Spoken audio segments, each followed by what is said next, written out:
Então, a partir de agora, a aula começa a ser gravada, ela ficará disponível no YouTube, logo depois, quando a gente acabar também. E sem maiores delongas, eu vou já começar aqui a nossa... Deixa eu fechar alguns aplicativos que pode dar problema.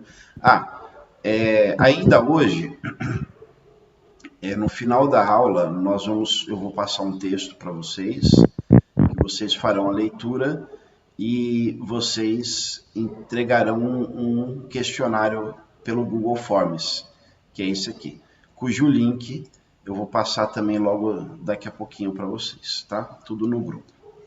Então, vamos seguir aqui com a nossa gravação, com a nossa aula. E aí eu fiz uma apresentação no PowerPoint que eu preciso abrir aqui para vocês.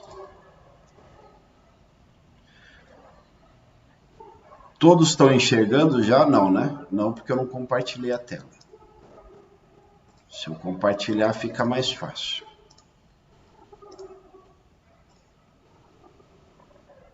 Muito bem. Agora sim, né? Agora sim.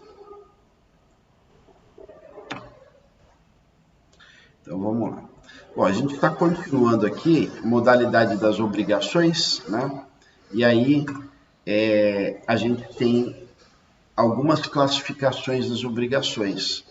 A primeira classificação que a gente faz de uma obrigação é quanto ao objeto. E para vocês lembrarem os elementos da obrigação, eu vou precisar passar aqui algumas... Opa!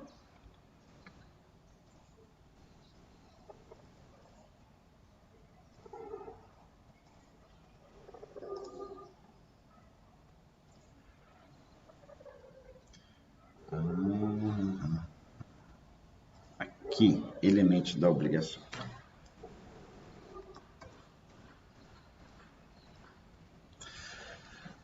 Para vocês relembrarem que nós temos em uma obrigação, para a gente reconhecer uma obrigação, a gente tem que vislumbrar, a gente tem que identificar os elementos que compõem essa obrigação. Então, o primeiro elemento que a gente vai tratar é o objeto, né? Qual que é o objeto da obrigação? O objeto da obrigação só pode ser, a gente falou na última aula, que não existe nenhuma ação humana que fique fora desses três verbos. O de dar, que caracteriza-se por uma entrega, o de fazer, que é uma atividade, e o de não fazer, que é uma abstenção, tá? Então, o objeto de uma prestação, o objeto de uma obrigação é sempre um dar, um fazer ou um não fazer. E se eu não tiver um objeto à obrigação, eu não tenho obrigação. Todos esses três elementos, eles precisam necessariamente estar presentes na obrigação, pois se não for assim, não temos uma obrigação. E aí, nesse sentido, a gente passa a analisar os sujeitos da obrigação, que tem o sujeito passivo, o devedor, e o sujeito ativo, que é o credor. Então, eu tenho aqui de um lado o devedor e do outro lado o credor. Tenho um objeto, eu tenho sujeitos, e eu preciso de uma coisa que une os dois, que é o terceiro elemento, o vínculo jurídico, que une devedor a credor a uma prestação ao seu objeto. O vínculo jurídico une os sujeitos ao objeto da prestação. Isso ficou claro para vocês na última aula, pessoal? Façam um joia, sim, não, mais ou menos, legal. Muito bem. E aí, então, a gente volta aqui na primeira apresentação, onde eu começo a tratar com vocês a classificação, as modalidades das obrigações. E aí, a primeira obrigação que eu abordei com vocês são as obrigações de dar.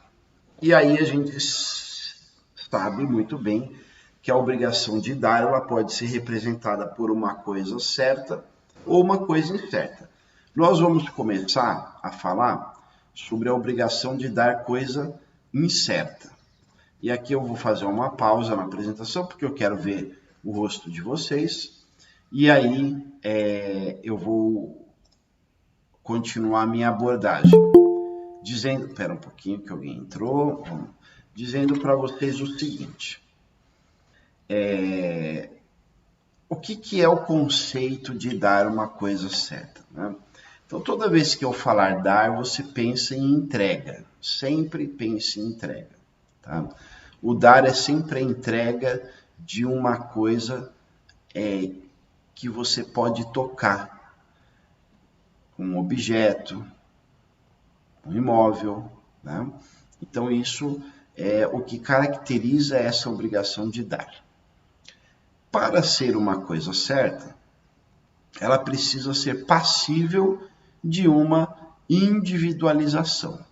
Eu devo conseguir distinguir aquela obrigação de dar uma coisa certa das demais obrigações. Então, se eu falar para vocês que eu estou fazendo uma promoção e vou doar um celular, significa dizer que eu posso doar qualquer celular.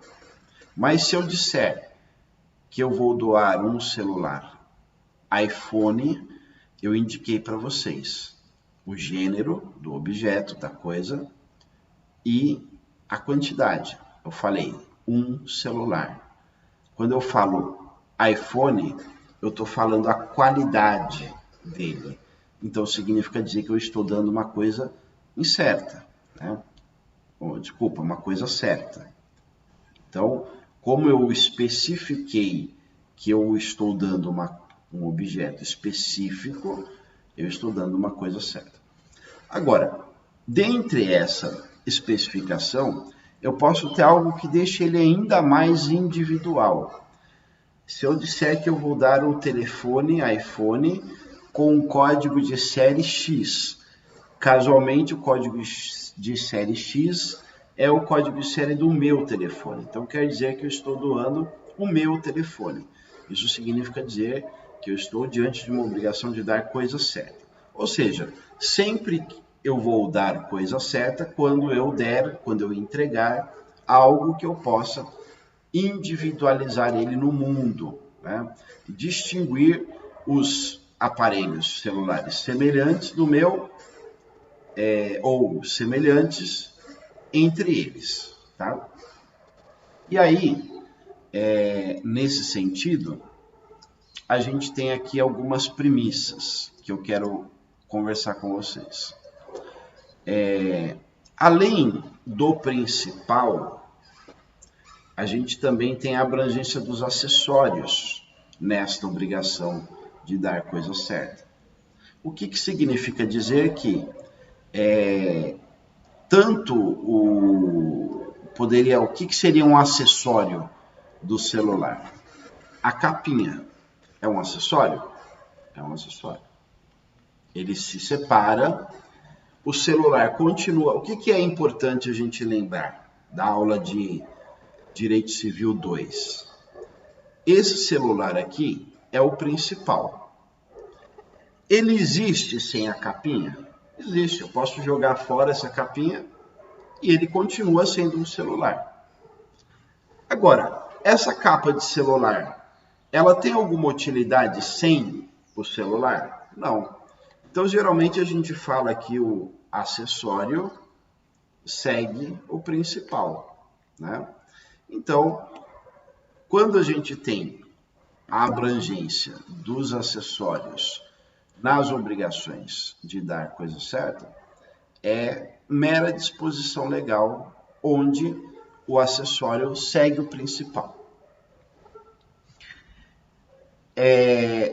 Quando a gente fala de direito das obrigações, a gente também utiliza um sinônimo, que é o direito pessoal, né? Então, se eu falar direito pessoal ou direito obrigacional, eu estou falando a mesmíssima coisa. Vocês podem verificar, quando vocês estiverem lendo a doutrina, que vocês vão ler. Ora o doutrinador fala direito pessoal, ora ele fala direito obrigacional, mas é a mesma coisa. Ainda hoje, eu vou trazer para vocês também uma distinção do que é um direito pessoal e o que se opõe a ele, que é o direito real. Mas isso a gente vai deixar mais para o fim. E aí, seguindo o nosso roteiro, né, eu vou voltar aqui e fazer o compartilhamento de tela para vocês.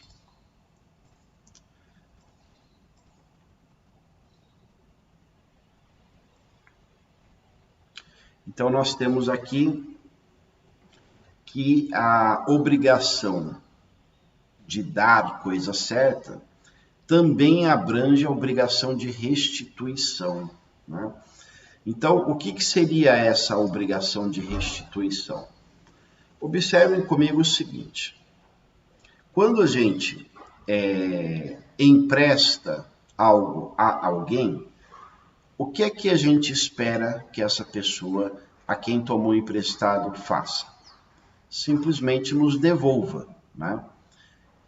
A devolução da coisa emprestada é restituição, é uma obrigação que surge quando eu faço um empréstimo. Eu vou dizer para vocês que o empréstimo de coisas, eles podem acontecer. É um contrato do Código Civil, tá? Chamado contrato de comodato. Se for coisa infungível. Se for coisa fungível, a gente vai chamar de contrato de mútuo, tá? E aí eu vou dar algumas informações preliminares só para vocês conseguirem compreender a matéria, mas lembre-se que a teoria geral dos contratos e os contratos em espécie, vocês ainda vão estudar eles direitinho, tá? Mas observem que o contrato de comodato, por exemplo, ele é um contrato que a gente vai chamar popularmente de contrato de empréstimo. Ele é um contrato que tanto faz eu gostar da pessoa, eu não gostar da pessoa, eu confiar na pessoa ou não confiar na pessoa. Por quê? Uma vez que eu entrego a coisa para o empréstimo, ou melhor dizendo, né, tecnicamente dizendo, quando eu entrego a coisa em comodato, naturalmente, a mera entrega dessa coisa resulta na obrigação do devedor em devolver a coisa. Então, se eu emprestar, por exemplo, o meu carro para o meu irmão, automaticamente ele deve me devolver esse veículo, né?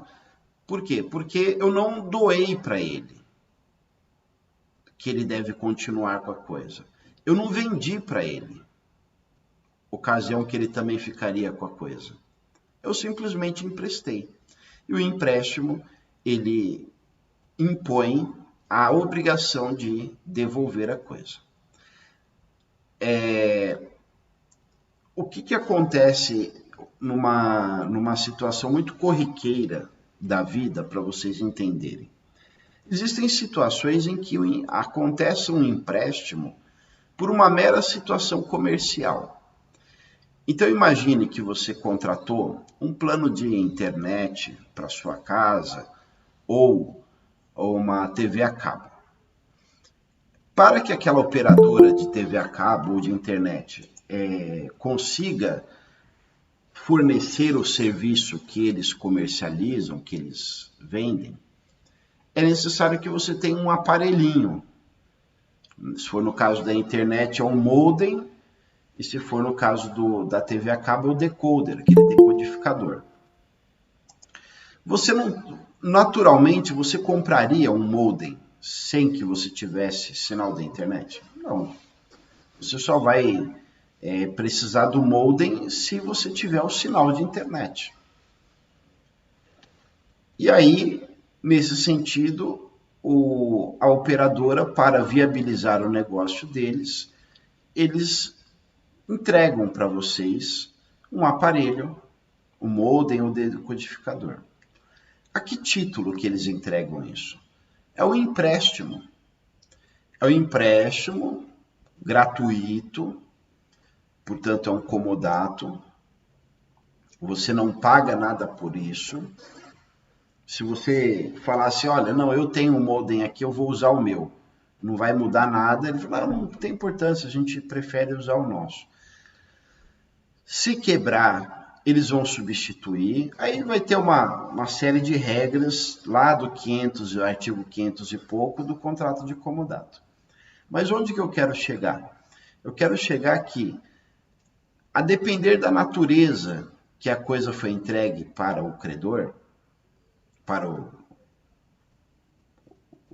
a outra parte, a depender da natureza, nós temos aqui uma obrigação que surge posteriormente. Então, quando a empresa a NET, vamos dar um exemplo, quando a NET é contratada, eu sou credor dos serviços dela. E para ela cumprir a obrigação dela, ela precisa me disponibilizar, me emprestar o modem, vir aqui instalar e me fornecer o sinal. E aí eles me entregam esse modem. Nesse momento eu passo a ser devedor da NET. Então eu fui cliente da NET desde 2013, felizmente hoje eu não sou mais. E de 2013 até 2020 eu era devedor deles. De quê? De aparelhos de modem e decodificador de TV a cabo. Por quê? Quando eles me entregaram, essa obrigação surgiu. Então, o que é importante também falar? E aí eu quero até aproveitar uma pergunta de um aluno da noite para poder esclarecer isso para vocês. Eu assinei um contrato com a NET para fornecimento de internet e TV a cabo. No entanto, eu nunca assinei um contrato com eles de comodato. Então, no contrato que eu tenho com eles, não menciona, e isso eu tomei o cuidado de ver lá em 2013, tá? Não mencionava a entrega dos aparelhos. E eu me lembro que eu tomei esse cuidado porque eu tinha sido beneficiado com pontos adicionais. Então, eu tinha direito a mais 3 pontos de televisão na minha casa. E aí eu fui olhar o contrato e eu vi que eles não têm um contrato de comodato, era só um contrato de prestação de serviço. Pode ser que hoje isso tenha, mas naquele momento não existia. Então, como que surgiu essa obrigação de eu devolver uma coisa da qual eu não contratei, que emprestei? Observem, e isso é muito importante, os contratos eles podem ser verbais, não necessariamente todos os contratos serão escritos. Então, quando eles me entregaram uma coisa, eu aceitei aquela coisa, significa dizer que eu assumi o compromisso de devolver. Assim como acontece quando você empresta um objeto seu para alguém. Então, imaginando que eu estivesse em sala de aula, eu estou vendo aqui a Dani escrevendo, eu estou vendo a caneta dela, e aí eu falo assim, Dani, você me empresta a sua caneta? Aí ela me emprestar a caneta. Ela vai fazer, pera um pouquinho, professor, vamos fazer um contrato de comodato antes de eu lhe emprestar essa caneta. Eu vou virar para ela e falar assim, Dani, muito obrigado, e vou pegar a caneta de outro aluno, por exemplo, da Márcia, que também eu estou vendo que está escrevendo aqui, e aí eu pego a caneta da Márcia, porque com a Dani quer complicar as coisas, ela quer fazer um contrato só para me ceder um empréstimo de uma caneta. Muito bem, um contrato de 11 páginas, inclusive, tá? Porque a Dani ela é uma excelente aluna de direito contratual, que ela vai ser ainda, mas... E aí ela tem essa característica de gostar das coisas nos mínimos detalhes, o que é muito importante para você que vai se formar em direito, tá? Especificar muito bem, fazer... Então, quer dizer, eu estou falando para vocês que não precisa ter contrato, né, para que essa obrigação surja, mas o ideal seria fazer como a Dani. Não, professor, vamos fazer um contratinho sim. Por quê? Qual que é a diferença de eu ter um contrato escrito ou verbal? A diferença é a prova. Como é que eu provo uma série de coisas se eu não tenho um contrato escrito, né? Então, no meu exemplo aqui, brincando com a Dani e com a Márcia, nós temos, por certo, que o procedimento da Dani está muito mais adequado, né? Por quê? Como é que eu limito responsabilidades? Como é que eu defino data de devolução, né? E se por acaso eu tomar a caneta emprestada da Dani e fizer mau uso dessa caneta? Quais são as consequências, né? Se a lei for omissa, eu posso ficar numa situação delicada. Nesse caso do comodato, a lei não é omissa, mas existem situações que são peculiares, que são particulares, que um contrato pode facilitar. Por exemplo, definir o que é mau uso, né? Então, por exemplo, se eu ficar jogando a caneta para cima e ela cair e quebrar, isso é um mau uso? Isso pode ser definido num contrato. Ou, não, o uso normal é você usar jogando a caneta para cima. Isso também tem você pode combinar um direito patrimonial disponível, tá bom? Então, o que é importante a gente pensar? Que essa obrigação de restituir sempre será coisa certa, né? Por quê? Porque eu tenho tomado uma coisa emprestada e eu preciso devolver aquela coisa. Agora, há exceção? Claro que há exceção. Quem nunca aqui tomou emprestado de um vizinho ou de uma vizinha uma xícara de açúcar, de café, ovos, uma lata de óleo, alguma coisa assim? Quem nunca, né? Então, veja, se eu tomar emprestado uma xícara de açúcar, por mais que a gente saiba que, olha, eu emprestei açúcar União, né? Você vai devolver o açúcar da barra, você não consegue de plano, né, só de olhar pela cor do açúcar, distinguir se ele é União ou barra, né? Você consegue saber se ele é cristal, se ele é refinado, se ele é mascavo, mas a marca dele, sem que você tenha lá a embalagem, você não consegue identificar. Então, existem essas situações. Agora, os meninos aí, quem nunca emprestou uma ferramenta? Eu vou ser sincero para vocês, eu detesto emprestar ferramenta, porque sempre acontece alguma coisa ruim. Principalmente se for uma furadeira, se for uma lixadeira, né, uma maquita. Mas quando eu empresto uma ferramenta minha, é uma mera chave de fenda, né? Mera chave de fenda. Essa chave de fenda, por incrível que possa parecer, ela vai, além de servir para a finalidade que é apertar ou desapertar algum parafuso, ela tem também um valor sentimental, porque geralmente aquela ferramenta você comprou no momento que você ia fazer a instalação de uma coisa XYZ, ou, por exemplo, as ferramentas que são heranças, né? Meu pai, por exemplo, deixou uma caixa de ferramenta que eu cuido dela comigo, então aquilo para mim tem um valor sentimental que é diferente de quando eu simplesmente tenho lá um objeto qualquer e empresto aquele objeto. Então, quando eu empresto, por exemplo, uma ferramenta minha, eu tenho um valor sentimental embutido, eu preciso que me devolvam aquela ferramenta. Agora, e um livro? Alguém já viu esse livro aqui, por exemplo? É o livro da Maria Helena Diniz. É o livro que consta da bibliografia básica que vocês têm aí com vocês. esse livro, ele é um livro fungível ou infungível? Eu tenho certeza que nenhum de vocês aí consegue me esclarecer essa questão de plano. Por quê?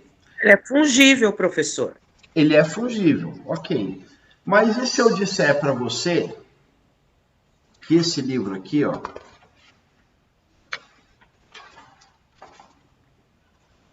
tem uma... Não sei se vocês conseguem ver. Está escrito assim, ó, cortesia da editora e do autor. Tá vendo? Quando eu tenho esse carimbinho aqui, ele se tornou infungível. Por quê? Esse livro aqui foi um livro ganhado, foi um presente que a Maria Helena Diniz deu para mim. Professor? E ela podia, inclusive, eu já lhe dou a palavra, e ela podia, inclusive, ter feito uma dedicatória. Vocês já foram em uma noite de autógrafo, uma tarde de autógrafo, onde você compra o livro e você recebe lá uma dedicação? Então, imagina o seguinte, eu escrevi um livro e você vai lá na tarde de autógrafo, você compra o livro e escreve assim: Sabina Santos, que saudades daqueles tempos em que estudávamos juntos Direito das Obrigações na pandemia de 2020. Obrigado pela sua presença. Um grande abraço do professor Carlos Gabriel. Aquele livro passou a ser personalizado. É um livro só seu. Eu tenho uma intimidade com aquele livro. Ele é igualzinho aos demais que foram vendidos naquela. Mas ele vai ter um diferencial, né? Exatamente, eu consigo distinguir. Então, se eu emprestar ele para você, ou você emprestar ele para mim, você vai querer qual? Você vai querer aquele livro. E aquele livro a gente está falando de uma obrigação de dar coisa certa. Beleza? Beleza. Quem foi que pediu a palavra? Foi o Zé Raimundo? Quem foi? Fui eu. Foi lá. Fala, querido. O senhor perguntou se o livro ele era fungível ou infungível. Isso. Assim, pelo que eu já li, ele só pode ser fungível se ele tiver uma dedicatória. Em regra, ele é fungível, mas ele é fungível no caso se ele tiver uma dedicatória, não é isso? Isso. Ou algum outro sinal que possa distinguir, como, por exemplo, esse que eu sei que é um livro cortesia da editora e do autor. Os livros da faculdade, por exemplo, da Campos Sales, eles são livros que são marcados. Então, se você for à biblioteca e você pegar um livro emprestado, ele tem lá ele está catalogado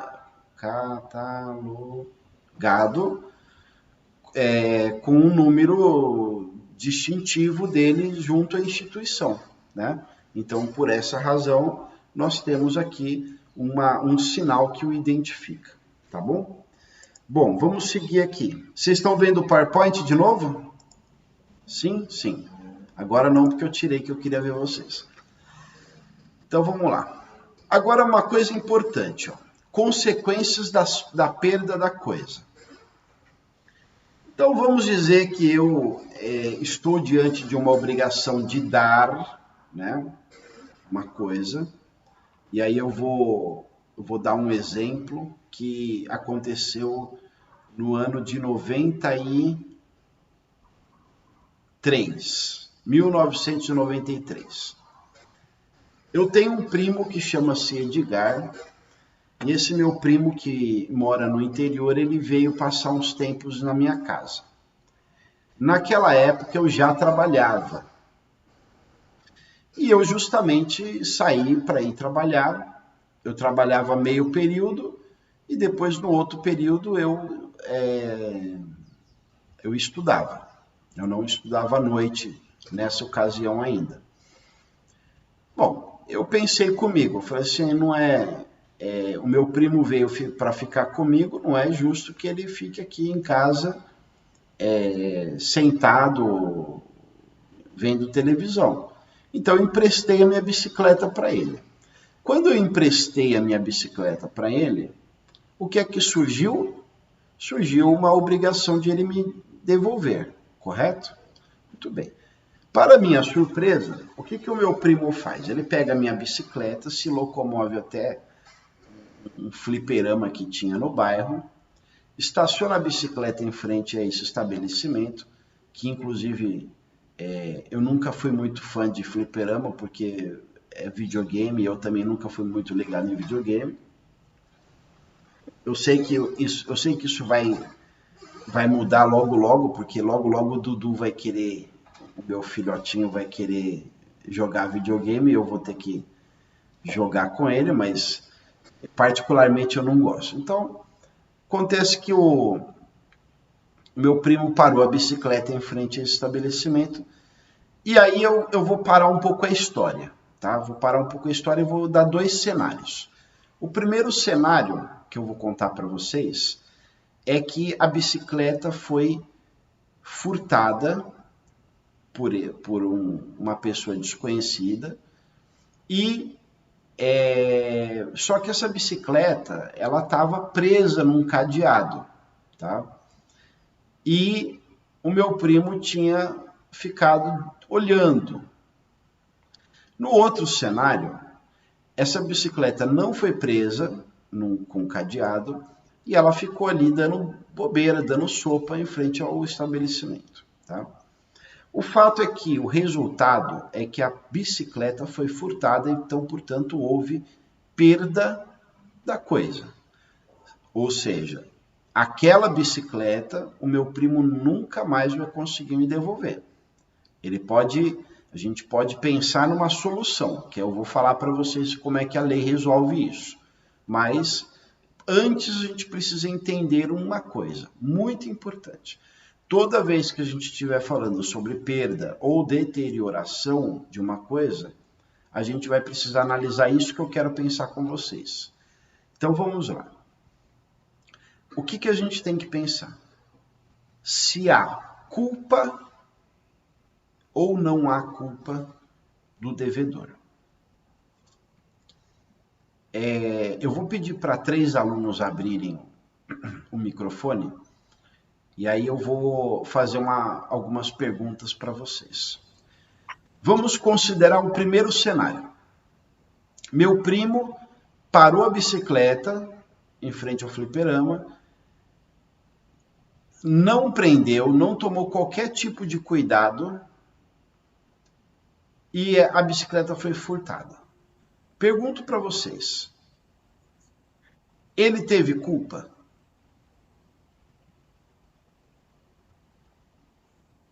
Teve. Teve. Se ele não tomou cuidado, eu acho teve. Que não, professor. Porque... Se ele colocou a bicicleta com cadeado e alguém veio e furtou, no momento ali ele não teve culpa. Ah, tá. Vamos lá. O primeiro exemplo é o que ele não colocou o cadeado. Ele simplesmente estacionou a bicicleta. Ah, não colocou? Não colocou. Entrou dentro do estabelecimento e aí ficou lá jogando. Quando ele voltou, tinha 2. Então ele teve culpa. Ele tinha responsabilidade de proteger aquele objeto que foi lhe concedido. Legal. Exatamente. Legal. Então, se ele teve culpa, ele deve me pagar uma bicicleta? Devolver pelo menos a mesma, né? Procurar e devolver a mesma.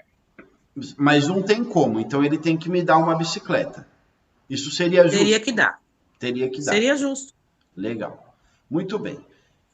Agora vamos dizer que aconteceu a mesma coisa, o resultado final é o mesmo. A bicicleta foi furtada e ele não pôde me devolver, tá? Não vai poder me devolver. Agora, só que no segundo cenário, a bicicleta estava presa num poste com um cadeado. E a pessoa que furtou foi lá, cortou o cadeado e levou embora. Eu pergunto para vocês, ele teve culpa nesse caso? A responsabilidade é a mesma, mas ele não teve culpa. Tá. Eu gostei dessa frase, Sabina. Em minha opinião, professor, também a responsabilidade é a mesma, mas ele não teve culpa, porque ele tomou alguma precaução.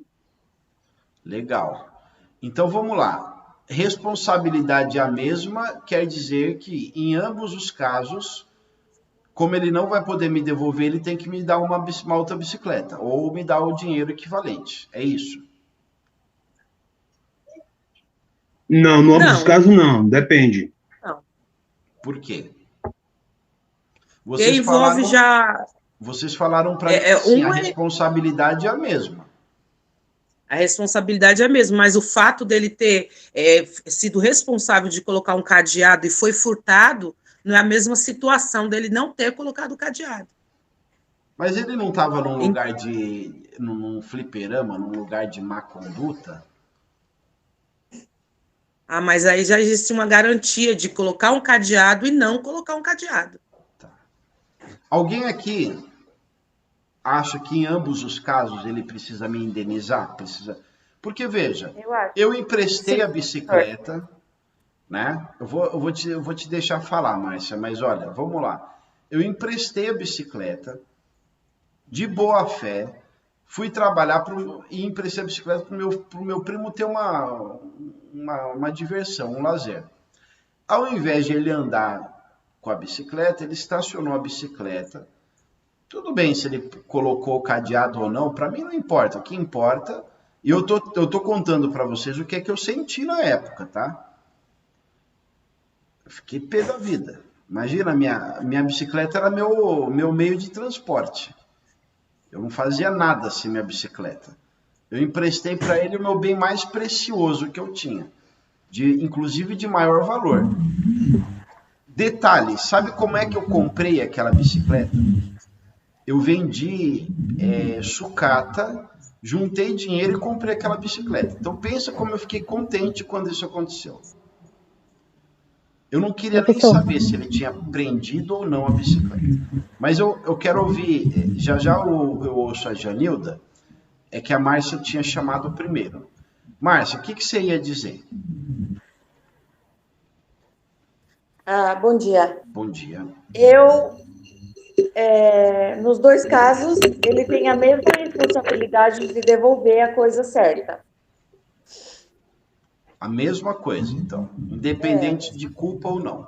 Ou não, sem culpa ou com culpa, ele pegou emprestado, tá. Ele é responsável pelaquela coisa e pela devolução. Tá, perfeito. Agora, você fala, Janilda.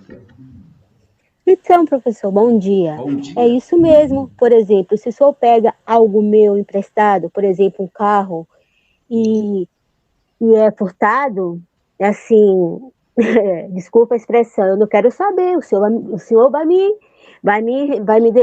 pagar, ou de um jeito ou do outro, entendeu? Eu te emprestei, eu não dei. Se o que aconteceu é problema seu, não é meu. Eu quero o que eu te emprestei, eu não te dei, entendeu? E ponto. Eu sou assim bem prática, entendeu? Entendi. Uma Muito parte, bem. Professor. Pois não, Franklin? Bom dia. Bom dia. Professor Tudo e bem? O grupo. Tudo bem, senhor? Tudo ótimo. A minha pergunta é a seguinte. E se ele não pediu emprestado? Aí quem furtou primeiro foi ele, né? Não. O senhor deu a bicicleta. O senhor é quem emprestou. Ele não pediu emprestado. Não, ele não pediu. Eu que dei mesmo. Dei ato de mera liberalidade. Como ele pegou a bicicleta, quer dizer que ele aceitou. Ah, entendi. Aceitou empréstimo. Aí surge a obrigação de devolver. Entendi, obrigado. Eu entendi o seu ponto de vista, sim. Agora, eu vou dizer para vocês o seguinte. Eu lamento muito decepcionar a Márcia. Professor? Oi. Pode falar. Eu posso falar, não? Pode. Então, o senhor apresentou dois casos aí, né? Isso. No primeiro, pelo que o senhor mandou eu ler lá, mandou todos lerem, né? Uhum. No ver se eu entendi correto. No primeiro caso, como ele não colocou cadeado, aí ele tem a obrigação de lhe pagar o valor da bicicleta e mais perdas e danos. No segundo caso, como ele pôs o cadeado, ele tem que lhe pagar o valor da bicicleta, ou é equivalente, e o senhor tem ainda mais para frente o direito de pedir perdas ou danos também, com esse direito. Entendi isso aí. Então, eu não sei se... Então você entendeu que é o mesmo direito, tá? E não é. É isso. Mas eu te digo... Não é. Não é. Mas eu te digo já. Quem que falou? Foi a Isabela? Oi. Bom dia. Bom dia. Mas ele não estava estacionado no fliperama? Quem tem a responsabilidade do bem não é o fliperama a partir do momento que ele estacionou a bicicleta ali? Não, eu até entendi o que você quer dizer, tá? Mas assim, ele estacionou na rua em frente ao fliperama. Então imagina que em 93 um fliperama como que num bairro muito simples, como é que era? É uma garagem que o sujeito abre lá, coloca as máquinas de videogame, né, que é o fliperama, e a molecada toda em volta, né? Tem gente que estava matando aula, tem gente que estava morando já dentro do fliperama. Então isso é uma questão. Agora, o que é que você falou? Você falou de uma coisa, Isabela, chamado dever anexo de segurança, que é uma responsabilidade que o fornecedor do produto do serviço detém. Então, por exemplo, se eu estacionar o meu carro, a minha moto, ou até mesmo a minha bicicleta, no estacionamento de uma farmácia, essas Droga Raia, essas farmácias grandes que oferecem o estacionamento, e algum dano acontecer no meu bem, a farmácia sim precisa responder, tá? Mas diferente do fliperama, o fliperama não dispunha de um estacionamento para os seus clientes. Ele não tinha estacionamento, foi parado na rua em frente ao fliperama. Então não tem esse dever anexo de segurança, tá? Não sei se eu esclareci para você isso. Eu entendi sim, obrigada, professor. Tá bom. E aí é até interessante o seguinte, tem muito, hoje por conta das ciclovias e tal, tem bastante estabelecimento comercial, principalmente shopping, que dispõe de um bicicletário. E aí, quando o shopping... Isso é um atrativo, né? Eu vou naquele shopping porque eles têm lugar para guardar minha bicicleta. Se não tivesse, talvez eu nem tivesse ido lá. Então, por conta desse atrativo é que existe o dever anexo de segurança.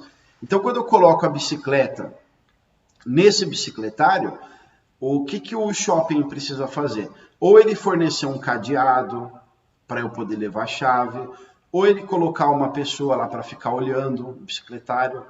Eu ando de moto, então geralmente eu estaciono a moto no estacionamento do shopping, e geralmente no estacionamento do shopping tem uma segurança extra, diferente de como se eu tivesse colocado o carro lá.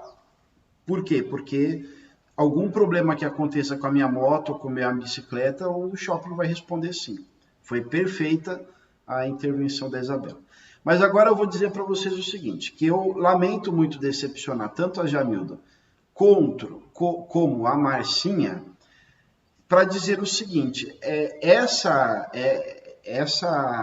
opinião que vocês deram, ela representa uma coisa que está marcado na nossa raiz, que foi quando nós fomos ensinados pelos nossos pais a uma conduta moral, uma conduta ética, né? Então, o Zé Raimundo leu o artigo, a Sabina utilizou um senso de justiça, falou, espera um pouquinho, se ele tomou cuidado e mesmo assim foi furtado, ele não teve culpa, se não teve culpa não precisa pagar. O Zé Raimundo também, porque leu o assunto. Então, agora, como é que a lei resolve isso? A lei resolve da seguinte forma, perda da coisa sem culpa do devedor. Então, nesse caso, a gente vai considerar que o meu primo, ele tomou cuidado, portanto, o furto aconteceu sem que ele tivesse culpa. E quando acontece sem culpa do devedor, o que é que acontece? Resolve a obrigação para ambas as partes. Resolver a obrigação para ambas as partes significa dizer o seguinte, que nem eu tenho o direito de cobrá-lo e nem ele tem o dever de me pagar. E isso é muito relevante, tá? Por quê? Porque a gente é criado para pensar o seguinte, se eu emprestei, independentemente de qualquer coisa, eu tenho que ter isso de volta. Você tem que se responsabilizar. Mas imagina que ao invés de um furto, tivesse sido um roubo à mão armada. É exigível do meu primo enfrentar de peito aberto os bandidos para proteger a coisa porque ele precisa me devolver? Não. Então, diante disso, é que a lei, o espírito da lei, compreende de que a perda da coisa sem culpa do devedor resolve a obrigação para ambas as partes, tá? Agora, professor, com culpa do devedor, aí a gente tem o seguinte, independentemente da coisa ser fungível ou infungível, já lhe dou a palavra para vocês dois, independentemente de ser fungível ou infungível, a coisa precisa ser devolvida. Ah, mas não dá mais para devolver. Tá, então se não dá, você vai fazer o seguinte, vai ser o equivalente mais as perdas e danos. E perdas e danos, você inclui aí dano moral, dano material, lucros cessantes, né, que são os danos emergentes, e toda espécie de indenização possível, desde que você comprove, tá? Então não dá para eu pedir um dano moral simplesmente porque eu fiquei triste porque roubaram minha bicicleta. Por quê? Isso é normal, todo mundo vai ficar triste quando tiver uma coisa perdida, né? Então tem que ser algo que supere esse mero aborrecimento da convivência social, beleza? Eu vou deixar primeiro a Sabina, depois o Zé Raimundo e depois o Mário Rogério. E se tiver mais alguém, fala em seguida. Oi. Eu vou complicar o caso, quem sabe a gente vai ver isso mais para frente, mas eu vou fazer essa pergunta agora. Faça. Mais ou menos parecido, mas eu sei que tem um direcionamento diferente. Eu tenho um carro financiado, e eu estaciono ele na rua e esse carro é furtado. Tá. Por que eu continuo pagando as mensalidades do financiamento se o carro foi furtado? Depende de algumas questões. Primeira questão é a seguinte, qual é a natureza desse financiamento? Então, eu tenho várias possibilidades. Eu tenho uma possibilidade que é o arrendamento mercantil, que é um tipo de contrato, que a gente vai chamar de leasing, tá? Esse arrendamento mercantil é como se fosse um aluguel que você paga, com opção de compra no final. Você tem a opção também de fazer um crédito direto ao consumidor. Então, na verdade, você pega um dinheiro emprestado do banco, o banco te deposita lá, vamos supor, 10 mil reais, e você compra o carro de 10 mil reais. Então, esse carro ele não vai estar vinculado a uma restrição financeira, mas é um crédito que você tomou para a compra desse veículo. Então, e o veículo é dado como garantia. Então, nesse caso, você precisa continuar pagando. Então, tudo isso varia de acordo com o tipo de financiamento que você faz. Agora, tem uma questão muito importante que é a seguinte, toda vez que você faz um financiamento de veículos, né, então você vai, a natureza da aquisição é o empréstimo de dinheiro para financiamento de um veículo especificamente. Quando acontece isso, no contrato, normalmente, a pessoa que recebe o dinheiro emprestado da instituição financeira se obriga a fazer um seguro daquele veículo, justamente para poder resolver questão como essa. E o que acontece? Como a instituição financeira não pode vincular que esse seguro seja feito com ela mesma, porque muitas vezes instituições financeiras também fornecem esse serviço, a parte que tomou o empréstimo, às vezes acaba não fazendo o seguro, e isso gera um problema de inadimplemento contratual, porque era uma obrigação de fazer o seguro, como não fez, vai ter que pagar tudo, né? Então é uma questão. Agora, o que é importante? A primeira coisa, não se trata de um empréstimo, né? Nessa questão.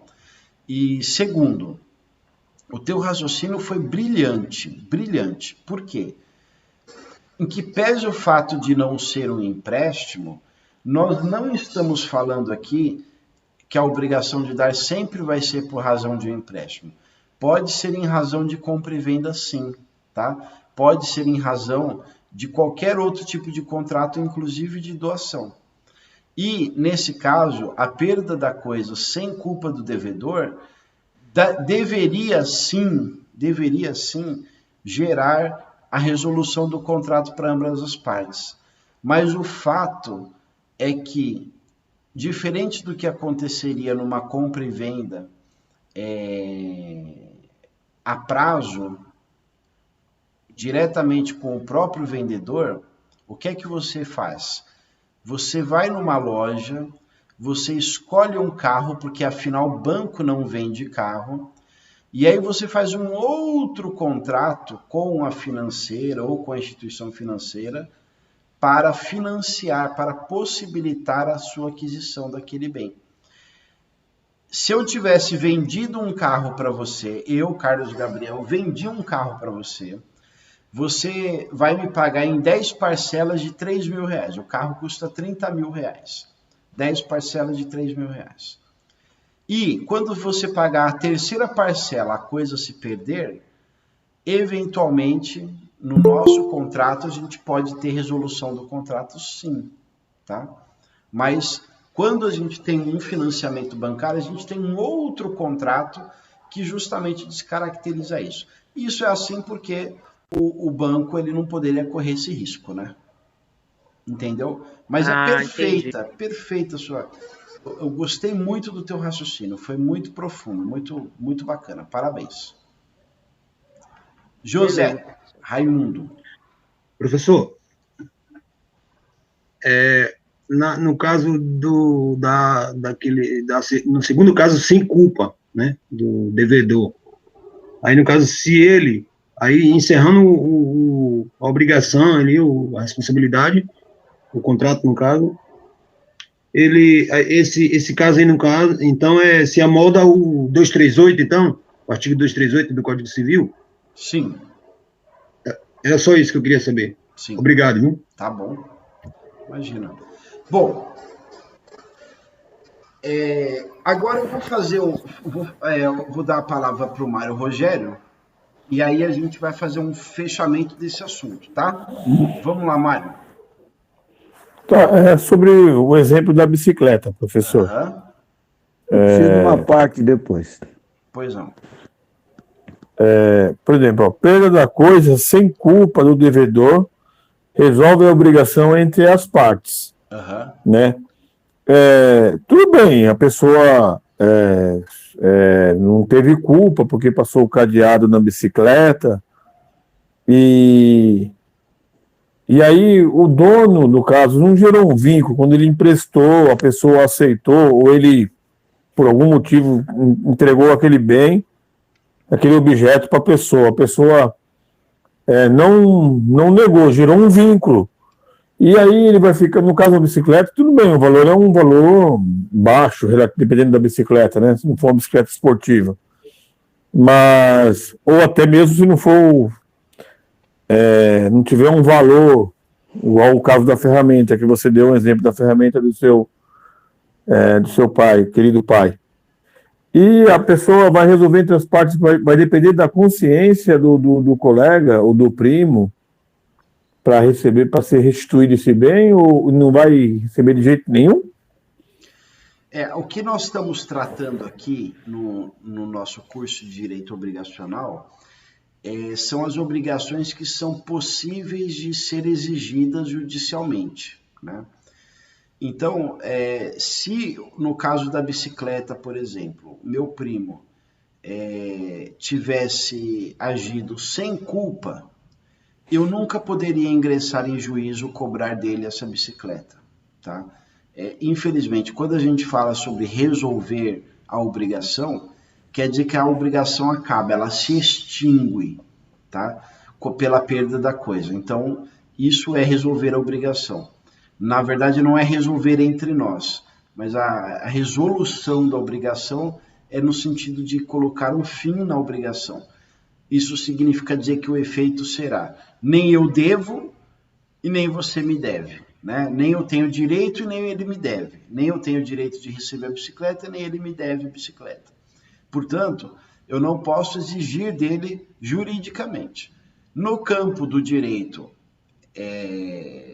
moral, aí sim, ele ficaria mal visto pela família, ninguém mais emprestaria nada para ele, talvez ele pudesse ser até banido daquele grupo social, né? Que é o grupo familiar. Mas isso não é uma coisa de interesse jurídico, né? Então, o interesse jurídico é que, sem culpa do devedor, eu não posso exigir. Com culpa, eu posso exigir. E, para vocês pensarem, a única e importante, relevante questão acontece quando, numa ação como essas, a gente precisa provar a existência da culpa, né? O dano é irrelevante. A perda da coisa, um boletim de ocorrência está provado. Agora, a culpa, aí é diferente, porque aí ele tem todo o direito de provar que ele não tinha culpa. Olha, imagina, eu não é só porque não prendi com... Eu paguei R$10 para um menino ficar olhando a bicicleta, eu tomei cuidado. E aí uma história pode virar, que é o que acontece no processo, né? Seu Franklin, pois não? Se possível, retornar ao caso da NET. O senhor não abriu para o debate, né? Pois não. Eu gostaria de falar sobre a Vivo, que no passado era telefônica. Tá. E nessa situação, a Vivo e a NET são empresas diferentes. Tá. Porque a NET, quando acaba a luz, não se consegue comunicação. Tá. E a Vivo, quando acaba a luz, a comunicação continua. Tá. Então, a pergunta que eu gostaria de ser esclarecida é a seguinte. Eu estou usando a linha normalmente. Aí, de repente, chega no dia 21, eu não pago a prestação de serviço. Passa 10 dias, a Vivo pega e corta a linha.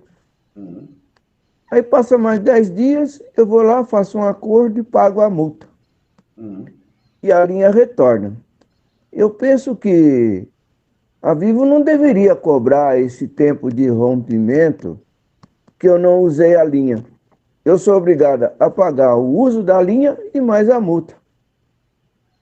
É essa a minha colocação. Eu penso que eu deveria pagar apenas a multa, porque aqueles 10 dias ou 20 dias que ficou interrompida, eu não usei a linha. E ela me obriga a pagar.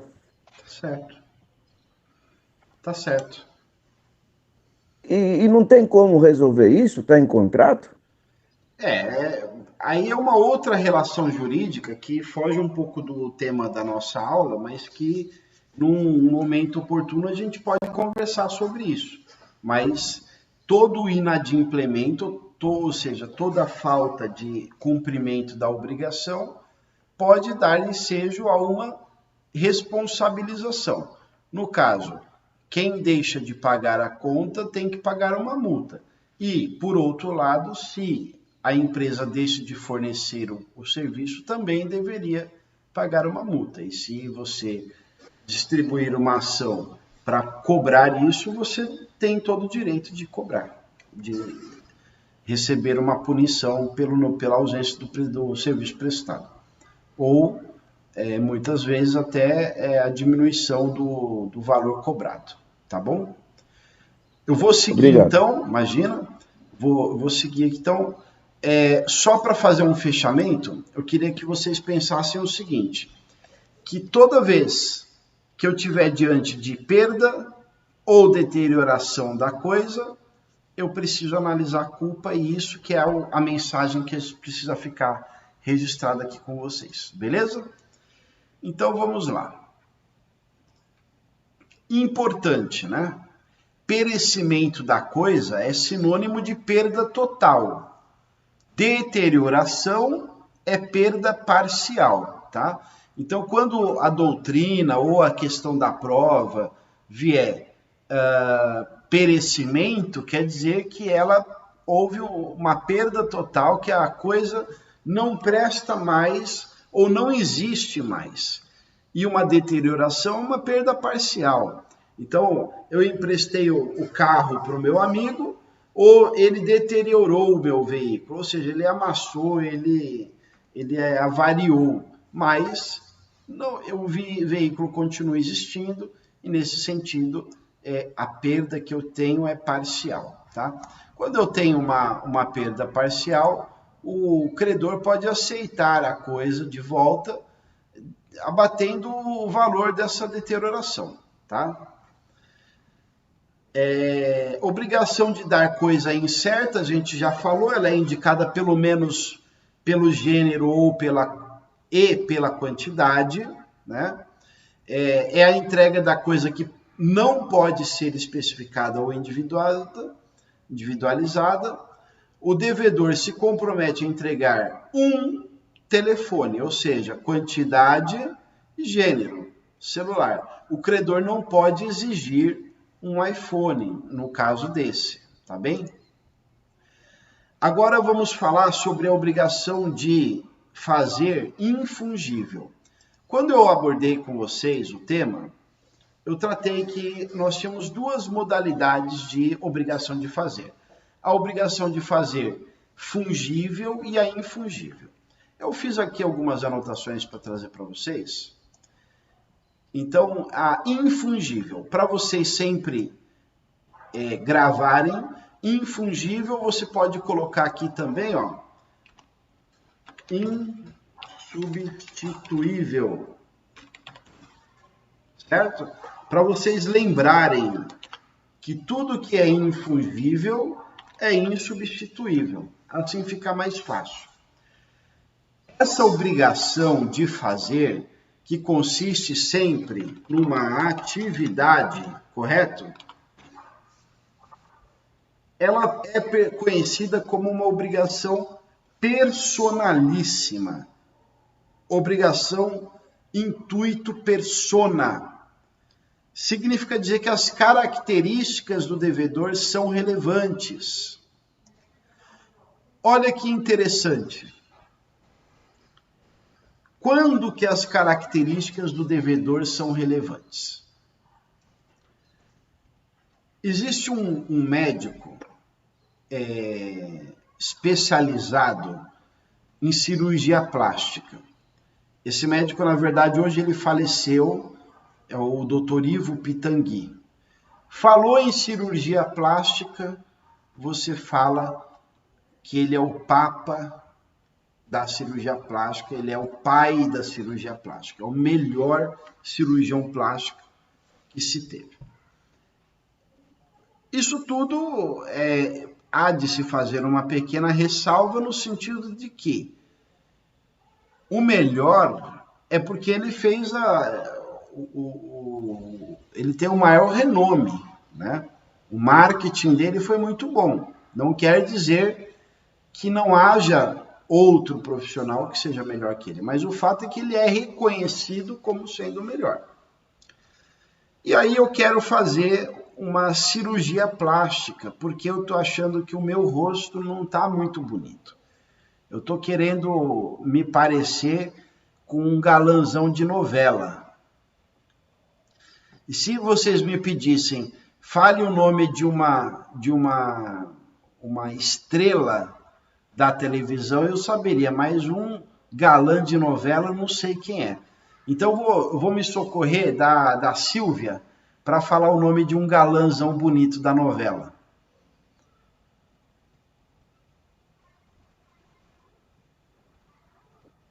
Que eu acho? Fagundes. O Fagundes. Então eu contrato o Ivo Pitangui para me deixar com o rosto igual do Fagundes. Muito bem. A minha mulher ia adorar também, viu? Porque a minha mulher, eu descobri esses dias que ela prefere homens mais velhos, né? Tanto é que eu estava saindo de casa outro dia, ela falou assim, ai, amor, você está ficando um coroa tão charmoso. Aí eu falei assim, você gosta de coroa, né? Mas muito bem. Então, eu tenho uma contratação de um médico para me deixar com a cara do Fagundes. Por que eu escolhi o Ivo Pitangui e não escolhi qualquer outro médico? Porque o Ivo Pitangui é o único que me daria segurança.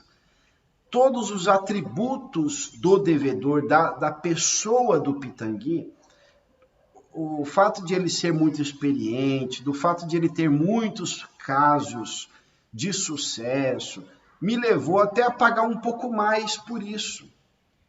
Então, a gente fala que essa contratação, ela é personalíssima, ou seja, somente pode entrar naquela mesa de cirurgia o próprio Ivo Pitangui.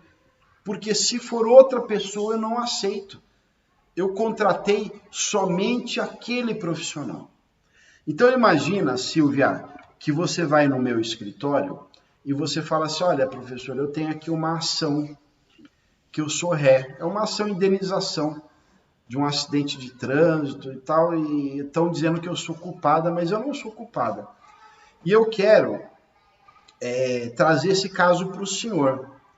Aí eu lhe pergunto, Silvia, você quer que eu cuide pessoalmente do seu caso, que eu vá na audiência, que eu que te telefono para te dar um retorno, ou eu posso colocar aqui no escritório, alguém da minha equipe vai fazer o que precisar sob minha supervisão, mas não será feito pessoalmente por mim, mas por alguém da minha equipe.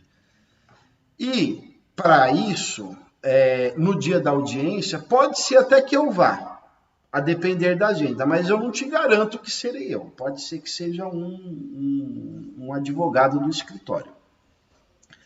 Aí você vai falar o seguinte, professor, quanto é que custa para ser o senhor? Eu vou falar assim, em ordem de valores, custa 1.000. Ah, tudo bem. E se for alguém da sua equipe? Aí custa 100. Aí você fala assim, professor, pode ser alguém da equipe mesmo. O importante é que faça pelo escritório do senhor. Bom, significa dizer que para você, o mais importante naquele momento, independente de qualquer outra coisa, é o preço. Por quê? Se é alguém da equipe do professor Carlos, quer dizer que o trabalho é bem feito.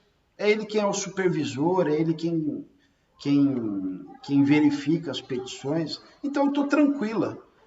Não precisa ser o próprio professor Carlos Gabriel. Então, quando a gente tem uma situação como essa, a figura do devedor não importa.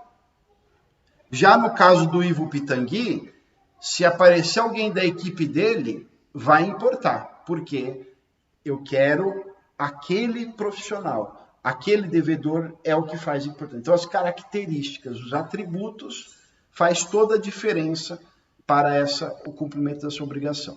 Então, significa dizer o seguinte, que eu, no caso que a gente fez, cumpro a minha obrigação se qualquer pessoa da minha equipe for no dia da audiência.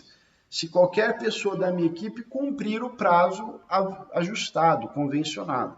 Agora, no caso do Ivo Pitangui, se entrar outra pessoa na cirurgia, o devedor não cumpre sua obrigação, tá? Então, essa é uma obrigação de fazer infungível. O exemplo que eu costumo dar, para ficar inequívoco de qualquer forma, eu já lhe dou a palavra, Zé, é o seguinte. Imagina que eu sou fã do Roberto Carlos e que eu quero ir num show do Roberto Carlos. Compro aquele show e por algum motivo de saúde, o Roberto Carlos que já anda meio, já tem uma certa idade, etc e tal, já não tem aquela vitalidade que tinha anos atrás, ele faz o seguinte, olha, eu fiquei doente, mas como todo mundo comprou o show vai ter que acontecer, mesmo sem eu. Olha que coisa. E aí ele não vai fazer a sua apresentação, mas ele manda um amigo dele. Quem que é o amigo dele? O Zeca Pagodinho. Você imagina, você comprou o show do Roberto Carlos, você teve expectativa do show do Roberto Carlos, mas na hora que você chega lá, quem que vai cumprir a obrigação? Zeca Pagodinho. Pergunto para você, isso vai gerar um processo judicial? Evidentemente que sim. Então, observe uma coisa, eu estou aqui fazendo com vocês uma aula prática, onde eu trago para vocês os conceitos, as regras de funcionamento da coisa, e a gente faz um estudo de caso.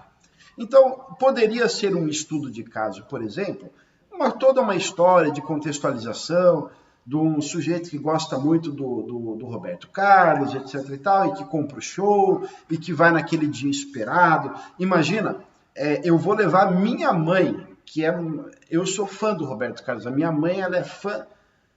Existem os fãs do Roberto Carlos, os fãs, muito fãs do Roberto Carlos, e tem a minha mãe, né?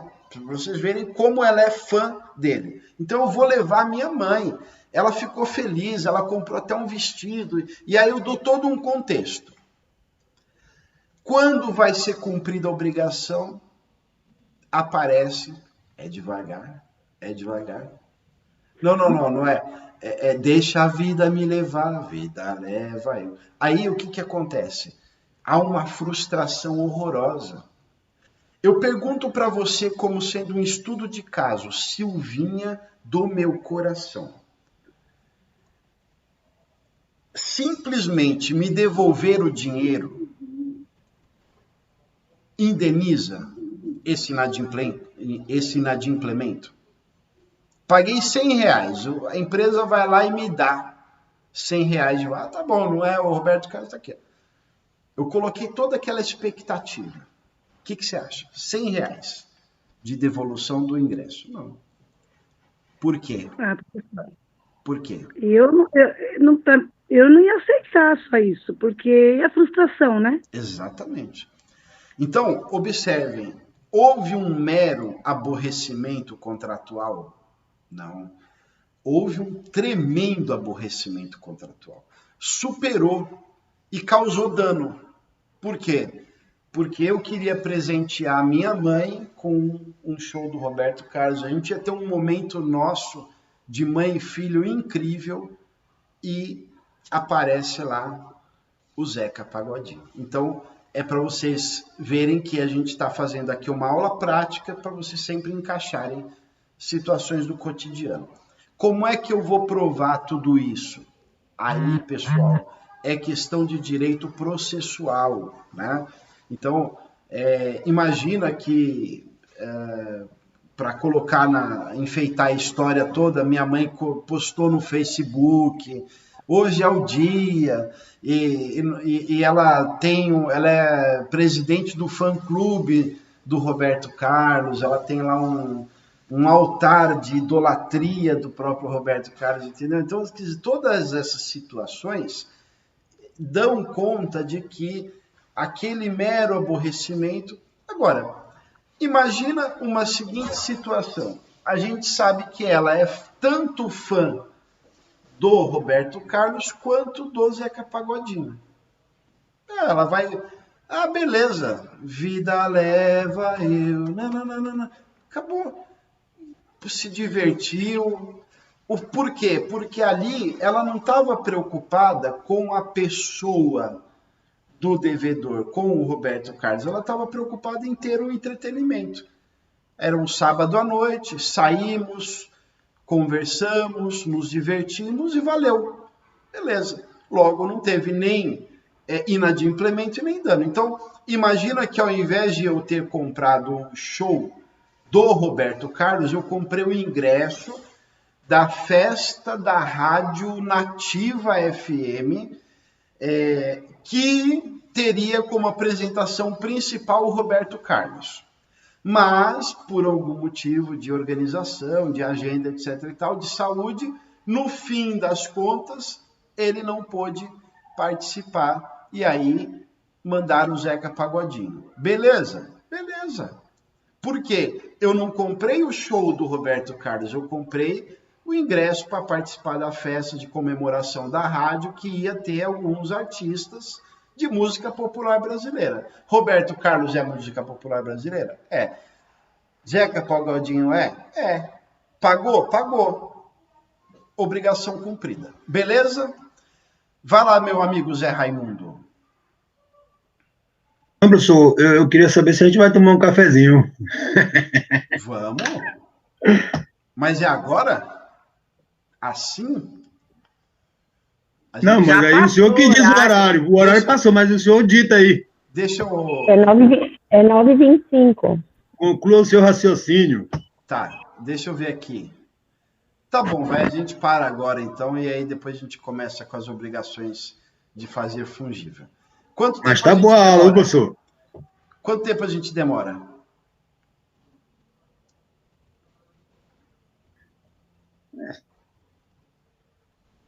Aí 10 minutinhos, 20 minutinhos. Aí eu vou lembrar do filme. Eu vou lembrar do filme do. Não, para ser justo, para ser que eu sou meio assim, meio chato. São 15 minutos de intervalo na faculdade. Então, 15 minutos a gente teria que voltar no horário, 15 minutos, né? Correto, né? Mas deixa eu falar uma aula coisa, tá boa. Uma coisa rapidinho. Me lembra daquele filme do Tropa de Elite, que o Nascimento pergunta pro 02, 02, quanto tempo o senhor precisa para comer todo esse alimento aqui? 30 minutos, senhor. O senhor é o fanfarrão, seu 02. O senhor tem 30 segundos. Então, vai ser o seguinte, como a gente vai acabar nossa aula um pouco mais cedo, porque vocês vão fazer atividade, eu dou a vocês 10 minutinhos. Então, agora são 9h35, 9h45, beleza? 10 minutinhos, toma um café, a gente volta para continuar nossa aula. Valeu, pessoal, professor. Vocês são incríveis, hein? Até daqui a pouco.